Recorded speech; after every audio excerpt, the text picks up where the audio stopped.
Hello, wrestling fans, and welcome back to 10 Count. I'm Steve Ball, but on today's edition, I'm talking to the alpha female. It's Jazzy Gabert. How are you doing today? Hello! I try to have so much energy as you are, but I don't have it. So, yeah. It's You not have the possible. energy and I have the answers, okay? I'm like the Energizer Bunny, I keep going and going and going. And today, I'm a little frightened because you have some sort of mannequin behind you that's frightening me a tad, a tad. But I'll push forward through this because I want to talk about your wrestling company. You have an organization putting on events. Tell me about this. What inspired you to open a business, especially during a time of, I don't know if everything is going to go right in the world anymore? All right, so we jump right in. Okay, no worries. So how do I start? So I'm a professional wrestler since 20 years. I did it all. I did all around Europe. I go to Japan and I was in WWE.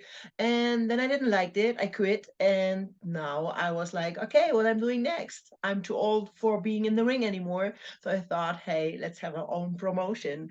And then, yeah, it was 2020 when I thought about it. And then, boom, everything goes to, as you said, shit.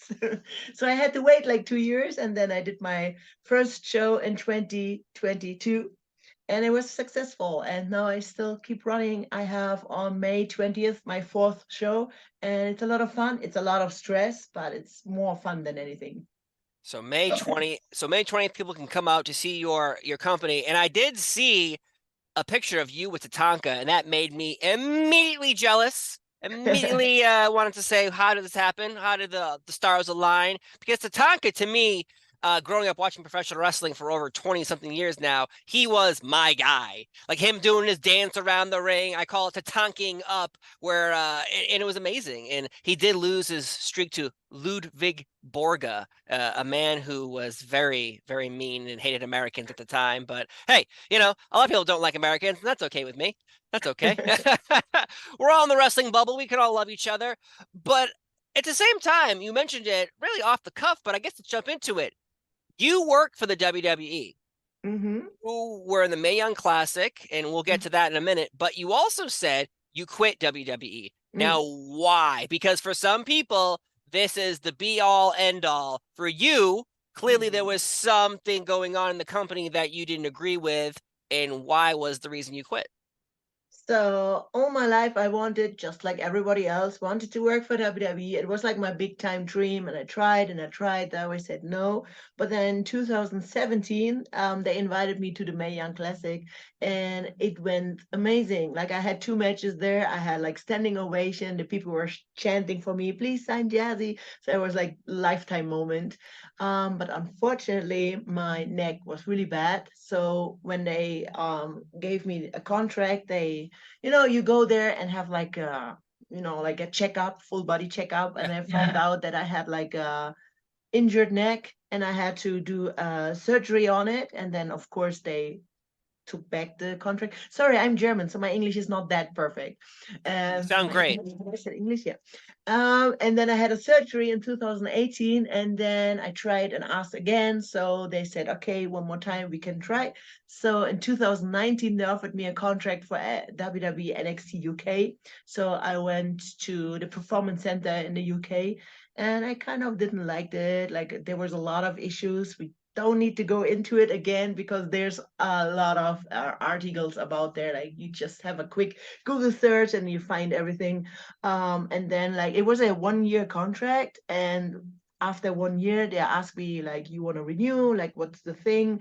And I said I don't want to renew it because I didn't like it. I had other cool things going on, and not knowing that the pandemic is coming. So I said, well, there's always like, if you end up in good terms, like if you say, hey, maybe I try something else and maybe I come back later, it can happen, right? It can be a good thing. So that was my idea. Like, just stop for a moment, you take back and rebuild everything new, and then maybe come back. But yeah, everything turned out different. But at the end of the day, I'm happy with my decision. I'm happy with everything that turns out how it have to be, because now I'm a successful promoter.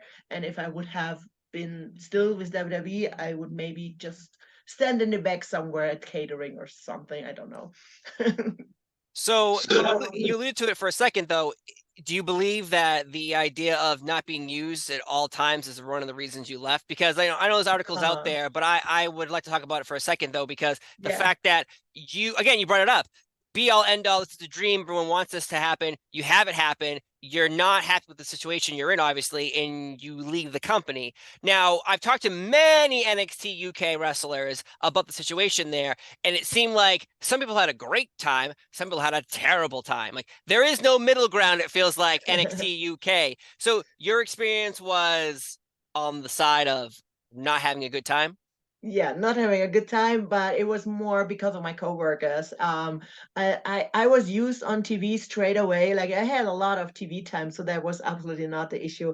And the American people were so great with me, and they were really supportive. But the UK talent weren't that nice to me. So, Interesting. Now, why do you think that was? Just jealousy? oh well, you're really good at your job. I don't want to get into it too much. Again, a lot of words been said already, and yeah, I mean, a little bit of everything would I would say. Right. You don't have to. I'm not looking for names. I'm more looking for, as a person who works in a professional environment, you have to work well with your coworkers, even if you don't like your coworkers. And being in an environment on TV versus being backstage, one thing here doesn't happen here. So it seems, like I said, you were very prominently promoted on TV, NXT Oh UK, yeah, as a mainstay character, someone who stuck out instantly too because of your powerhouse, your skills in the ring. But yet you're saying that backstage there might have been some situations that weren't comfortable, possibly even an unhealthy work environment. possible. Yes, interesting. Yes. Because I talked to so many different people, and everyone always has, it's either it was amazing or it was the worst. And Yeah, I yeah. guess it depends who you are in the business. But while you did work there with the talent, the coaches, what was your experience like with the coaches, like Shawn Michaels, Matt Bloom, Mhm. other talent like that? What was your relationship with these people? With American, it was amazing. Like, for example, I can point out Matt Bloom. It was so great. Like at the beginning, I mean, he's always like super hard and harsh with you, and I kind of like that kind of style because only then you can learn. And I remember when I had my first promo there, so you have like promo classes, right? So I cut like a typical, I don't know, like 80s promo and like typical generic, like I'm gonna crush, kill, and destroy. And he pulls me by side and he said, like, Jazzy, look, this was not good. And I'm like, okay, sorry. And he's like, you have a chance to make it better tomorrow. So I'm staying up all night, like 5 o'clock in the morning, just like thinking about how can I impress these people, right?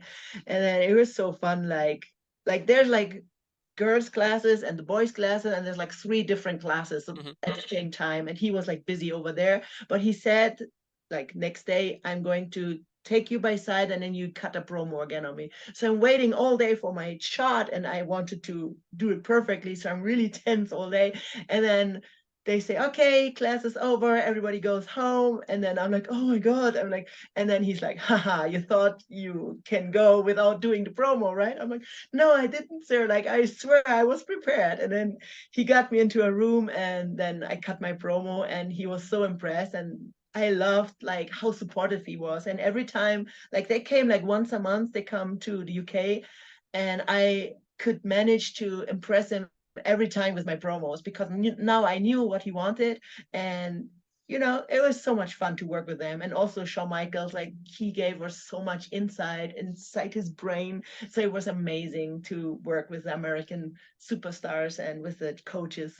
Of course. Again, Shawn Michaels, Matt Bloom, huge influences on so many different people, and now they're shaping the world of the WWE, the talent. Yeah. So your experience with coaches clearly completely different from your situation with your coworkers. And interesting you say that because again, NXT UK was this brand that it felt like was on a different island by itself in the WWE world. You would barely see NXT commercials. We'll call it NXT America. You barely ever saw NXT America commercials on Raw or SmackDown. You never saw NXT UK commercials on those brands unless they were advertising a world championship match on that, or they'd slip up, oh, by the way, this Saturday there's a pay-per-view on the network. You're like, there is? Like if you weren't keeping up, you didn't know.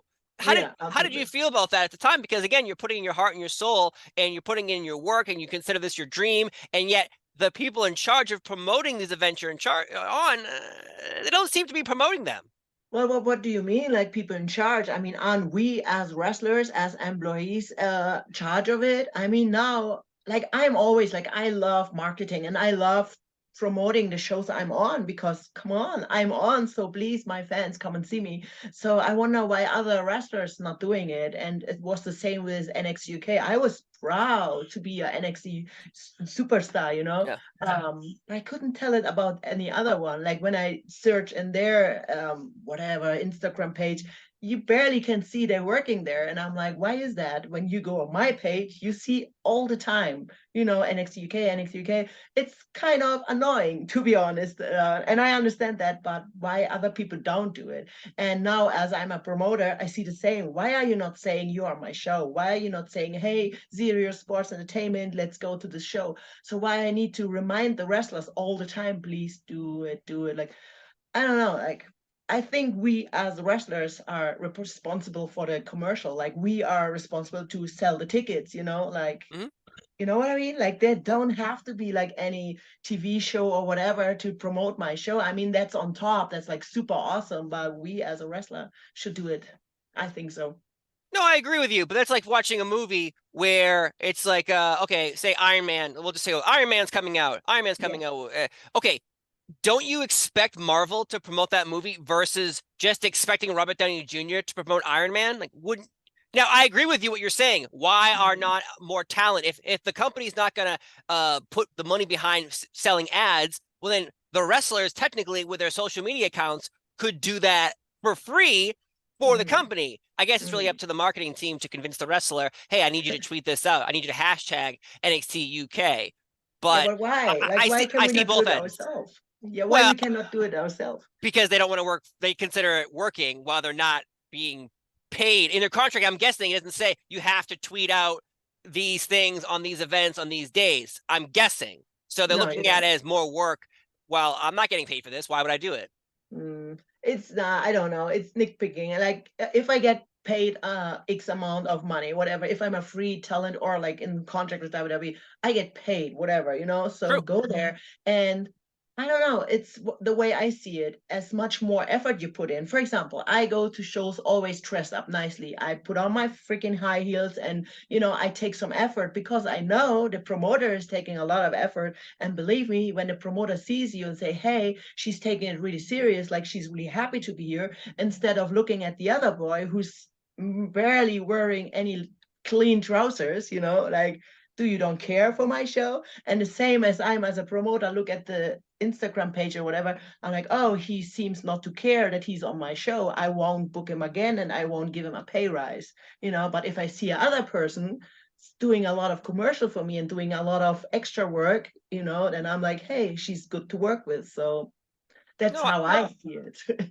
I hear you. It's the phrase of don't dress for the job you have, dress for the job you want. And Yeah, that obviously, if too. you're showing up in your Zumba pants and your, see-through tank tops versus dressing up nice in your high heels and all dolled up, I think there is a situation where someone respects the business versus I'm here for a paycheck versus clearly you're passionate about what you're doing versus I'm here for a paycheck. And so that becomes, I guess, the argument of anything with any independent company or WWE. If you're Mhm. not there to represent the company, Yeah, what are you there for? Is it a paycheck? yeah, Because people can smell that a mile away. They know you're not here for the passion of the business. You're here yeah, to get paid. And yeah. And let's depend. have some real talk. And wrestling, the paycheck isn't that big. So why are you here anyway? I hope it's passion. Uh, I don't think you can go to the bank and say, "Hey, I'd like to pay my mortgage with passion, please." And that's I tried. It doesn't work. didn't work for you. Nah. I'm surprised. I'm surprised that it didn't work out for you on that end. That's hilarious. But when you were contacted for the Mae Young Classic in the WWE, how does this happen? How you reached out? Is this something you knew someone who worked there, or they saw your work previous in other organizations? No, it was actually really strange. Like, I was in Stardom in Oh, yeah. Japan and I worked there. And then in 2015, 16, my visa was coming to an end. So I came back to Germany and then I kind of didn't know where to go. I had 2015, another tryout for WWE, and they still said no, whatever reason. And then I started MMA. So I was an MMA fighter now. And then I had this huge match, and we're talking like super huge, in Japan for Ryzen. And I have difficulties pronouncing his name, Mauro Marello. Mario, yeah. I always have a problem saying his name. I Yeah. Even when I would type it out, I'm like, how do you spell this name? Yeah, Yes. Mamma He Mia! That guy. yes. Yes, And yeah. he did a commentary for my match. I had like a MMA match in front of 22,000 fans, and he was the commentator, and he said something like, "Here's Jazzy Gabert, a former pro wrestler." Oh my God, that feels so good to say, because he wasn't allowed to say pro wrestler. He was Yeah. always to say entertainer or something. Superstar, yeah. And this little clip, oh my God, it made like a round. And maybe that's what I think, that this little clip, how I come out like really badass, that this made the reason why they called me, because the Mae Young Classic was already announced and everything. And I was like, please, I want to be a part of it. But it was only like 2 weeks left or something. And I'm like, oh, I'm not going to be a part of it. But then I got like a phone call and said, "Are you free?" And I'm like, "Yeah." And then, "You want to come?" "Of course." And then next day I sit in the airplane and I'm in Florida. So it was really, everything was like short notice. And then I was the first one to announce. So that was like a big surprise for me. Like everyone knew like 2 or 3 or 4 months before, but I only like 2 weeks. And I was like, yay. That's outstanding. That's Yeah. outstanding. And it's funny is because the Mae Young Classic, the both of them, so many people got signed out of that Mhm. tournament. And you're mentioning that you had a neck issue previous in our conversation where we had. Were you injured heading into the Mae Young Classic? So Yeah. did they not check you beforehand? Well, of course they ask you, "Are you okay?" But what are you saying? "Oh no, I have big neck pain." Like, no, Right. of course you say, "I'm okay." Dude, I had the neck pain. Oh, it was so bad. Like I'm a tough girl. Like I don't mind pain, but I cried at night. That much pain I had. And yeah, but I said, "I'm fine." So when you're going out there for these matches, are you thinking to yourself like this could end up really bad for you? Because Oh no, if you land you wrong, you're never think. like, You never think this way. Like, I thought it's a pinched nerve, to be honest. Like, I had pain, and I thought, again, because I had more, like, pain more often on this side, and so it's just another pinched nerve. I didn't even thought about it. Could be like something really bad. Um, but when I was, I don't know how you say in English, MRT, is that the word? Like when they scan you? oh yeah. Okay, so when I finished it, like I came out and I waited for the results. The doctor, he was like really like, there was like two doctors. The doctor upstairs, he know what's going on, and then there was the doctor downstairs. He didn't know what's going on, so he gave me the results, and he was like really shocked on his face. I'm like, "Were you in a car accident or something?" No, I'm just a pro wrestler, fine. And then he's like, "Oh, it's really bad." I'm like, "Really? Oh no."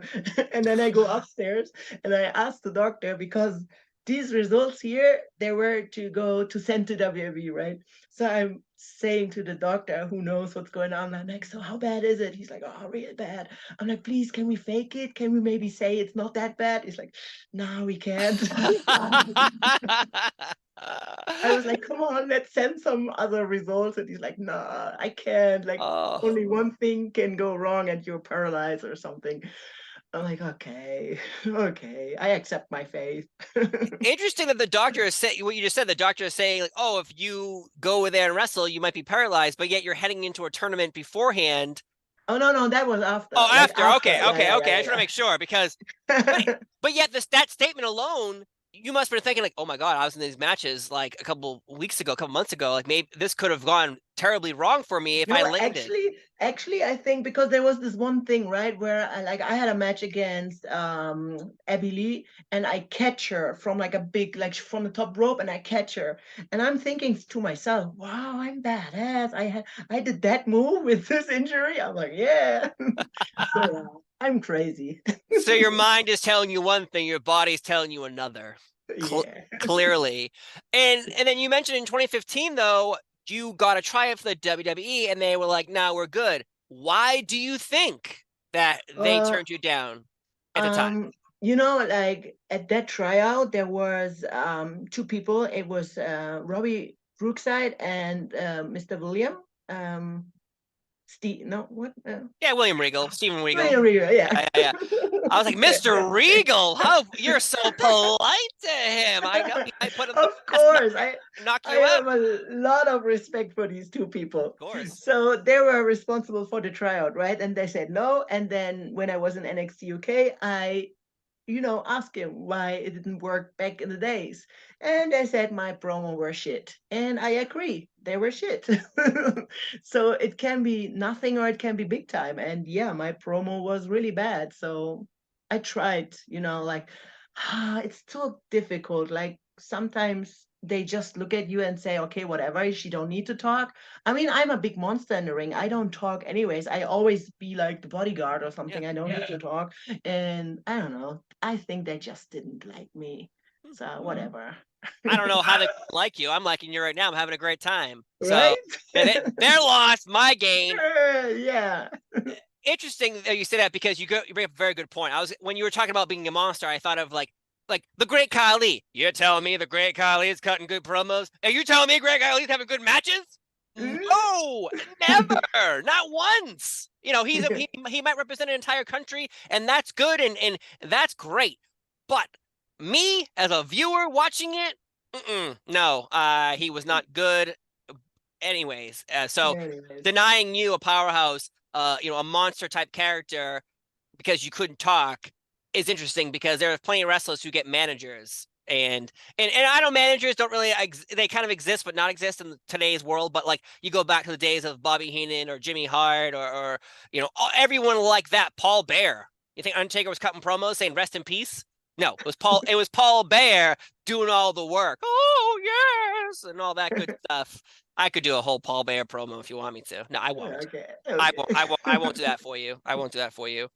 Though, I did see a tweet from you recently. Mercedes Moné, formerly Sasha Banks in the WWE, has won the IWGP Women's Championship, and it seems she's asking for challengers. You gotta put out the call. You put it out there. Could we see you versus Mercedes, maybe in your organization and maybe in another? Could this be reality? I mean, all I'm saying, I was at New Japan Pro Wrestling in London. I did the tournament, I opened it there. So I'm kind of there and I'm Stardom. So who knows?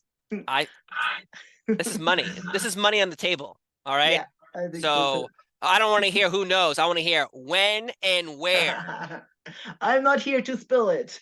Spill the tea now, Jazzy. Don't hold back. Come on.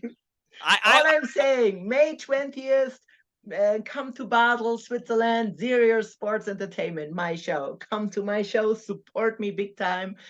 But I can also tell you guys, it's not just for the Switzerland's people, it's also going to be live. I will tell you when and where and how, but it will be a live show. You can watch it on iPay-per-view. Check out my social media, Jazzy Gabert or Zero Sports Entertainment, and you will know more. Oh my, oh my. See, we're teasing social media, what they should have done in NXT UK, but you're doing it here for your organization. And if Mercedes pops up on May 20th at your event, I think the world will explode in happiness. There'll be rainbows, there'll be sunshine, unicorns. So let's make it happen. Hopefully it does, but I'm not going to false advertise anything without knowing if it's true or not. But Okay. I'm going to suggest that it should happen. It could happen. Come just join the show. I hope. Oh, I hear a little dog. Oh no, my little doggies. They're going crazy. They escaped. A couple more questions though, because we are on the cusp of WrestleMania, and right now, women are doing amazing work, not just in WWE, in every organization, and including yours, Impact, NWA, AEW, everybody. So right now, though, Charlotte Flair versus Rhea Ripley and Bianca Belair and Asuka are your main championship matches. And with your expertise, with your years in the business, I'd like to know, who do you think is going to win, Charlotte Flair or Rhea Ripley? Oh, that's so mean to us because it's not really about expertise. It's more like it's marketing, isn't it? I mean, let's face it, Charlotte will always win, isn't it? Marketing wise? Yeah, there's no way she's going to lose. I would love that Rhea Ripley is winning because she absolutely deserves it. She works so hard, but I think it's going to be Bianca, Oh. Charlotte, and Bianca on the other side. Yeah, Asuka. Oh, I don't think so. I think Bianca will stay champion. wow. Wow. You don't think so? I know, well, the Charlotte Flair one, I think she's like the new John Cena of the women's division, where she needs to keep having these huge wins and these huge matches, and some fans don't. They think like, oh, she doesn't deserve this anymore. But Rhea Ripley's doing amazing work, but as a heel, so heels usually lose at WrestleMania. It's kind of a common thing. But Bianca Belair and Asuka, I was in Montreal for Elimination Chamber and seeing Asuka win that Chamber match, and I'm thinking to myself like, well, they're really building her up.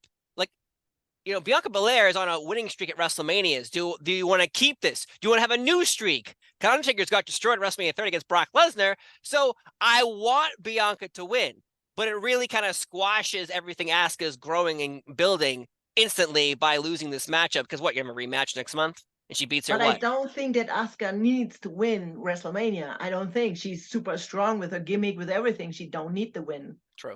I agree on that hand. So yeah, Bianca Belair beating Asuka sounds about right. So if I lose my money in Vegas, I'm going to blame you, Jazzy. I just want to make All sure you right. understand. And Charlotte Flair being Rhea Ripley, I believe, makes sense to me, but I also don't work there. So, who knows what's going through their Who knows? brains right Yeah. now with like, oh, we need to promote this, we need to promote that. And But can we please talk about Jordynne Grace? How freaking amazing is this woman? Like, what the freaking? what is I she see. eating? Yeah, What nothing. does she Nothing. does she not sleep? Does she not No, do anything except for she's a working machine. out?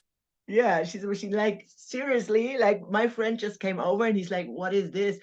All over my place here, and I have a lot of doors. I put a Jordynne Grace picture on it because I want to look at it. Like, I'm looking at her right now and I want to be motivated. I'm like, dude, I want to look like you, girl. You rock.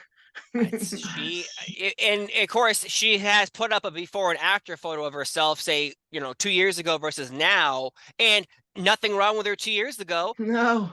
but now And she's not even finished. Like, she had, like, I think 3 more weeks to go. she's Ah, incredible. if she's not winning, like, you and me, we have to go there and beat Yes, somebody up. Like, I she has to win this competition. I Like, come agree. on, she's a winner. I think Jordynne Grace, Mickie James had an incredible match at Impact Wrestling's Hard to Kill last month, and it was the main event. It was the last rodeo storyline. Will Mickie James retire? Will she not retire? She didn't retire, beating Jordynne Grace, but yet that match to me, and I hope people look at it more often than not, is the match, maybe the greatest women's match in Impact Wrestling's history. And I love Gail Kim. I love Awesome Kong. I love that whole group of people, but this was different. Like the storyline build, Jordynne Grace's intensity, her physique. That Mm. she's like the Brock Lesnar of the females in all organizations. I don't care what company you work for. Yeah. So I'm very happy you brought her up because she is doing amazing work. And I interviewed her about 6 months ago, and at the Okay. time she was champion. She was doing great work. But now, without even the title, She don't need it. she might be doing better work. Yeah, she don't need the championship. Everyone knows she's freaking champion. That's amazing that you have pictures of her in your house just inspiring you. That She really knows. shows you. I tell her every day. I tell her every, like, I think people think I'm crazy because I tweet or Instagram every time, you rock, you're awesome, I love you. Like, maybe people think we have something going on, but we're not. I admire her and she's amazing. You're trying to set up a match with Jordynne Grace? No, I'm done. Like, seriously, I'm done. Like, I have so many people asking me for like matches, but I had last weekend a show, but it was like kind of a different show. It was like a theater, and I had like 6 matches this weekend, and I was like, I'm too old for this. So yeah, So, I'm done. so are you suggesting that you're retiring from wrestling? I can never retire because then I cannot say, and that's my marketing thing, that I'm a pro wrestler. So I can never retire, you know. So, but let's say I'm taking it easy. All right. Because I was gonna say I wake up if I lay on my arm the wrong way, my arm hurts. I'm like, and you're out there busting your ass, putting on bangers, and I'm like, Oh my! I don't even. Again, I woke up. I was like, my arm hurts. I stepped on my arm wrong, and you're out there still doing amazing work, putting on shows Yeah. on May 20th as well. So there's just so Yeah. much happening with you in the wrestling world, and I gotta say, thank you for sharing your story today. Because the fact that we talked about everything underneath the sun involving you, again, one more time, where can people check out your organization? And May 20th is the event. Where can they watch it? It's Sirius Sports Entertainment, and if you wonder why it's Sirius, because it's the brightest star in the universe. That's us. Sirius Sports Entertainment or Jazzy Gabert on social media. Anywhere you can find me, and please support me. Again, we're going live on May 20th. I will let you know where and how. And yeah, I will be really appreciative if you support me big time. I'm still at the beginning. I have like 3 shows. That's my 4th show, but I want to be as big as everyone else here. Outstanding. Well, the alpha female, Jazzy Gabert, thank you so much for being here on 10 Count. I've been Seafall. She's been Jazzy Gabert. I swear her mannequin's been looking at me this whole time, but we'll have to go and we'll see you next time. Bye. Bye-bye.